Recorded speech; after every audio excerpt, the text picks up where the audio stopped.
attacco di Lunen per Jamie Smith da 3 punti e facciamo 7-0.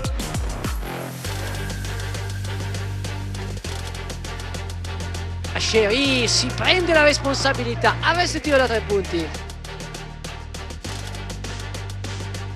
Vecchia per Gaines, Frank Gaines si alza da 3 punti e segna anche questa. Prova a giocarsi l'1 contro 1, ottima la difesa di Thomas. Mamma mia, trova un canestro, non sa neanche lui. Blocco di Burns, è andata a riformare quella che è la coppia che di solito funziona per il pick and roll di Brescia. Questa volta funziona l'arresto tiro di Luca Vitali.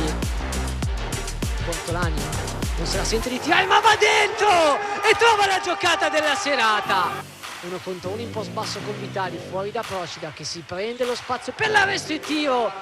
Gabriele Procida del momento degli under per Crawford che fa saltare benissimo il difensore, fuori da Luca Vitali da 3 punti. Luca Vitali è lui il trascinatore della Germani.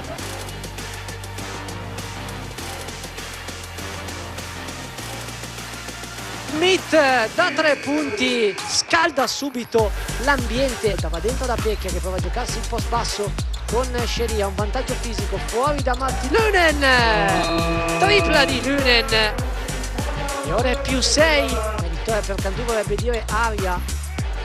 Grande palla di Johnson per Baillet che è tutto solo. Crawford spinge la transizione, trova il canestro e trova anche il fallo. Drew Crawford, classiche uscite per Brescia. Vitali dentro da Burns con la schiacciata. La squadra di casa. Palla visionaria di Luca Vitali per Drew Crawford.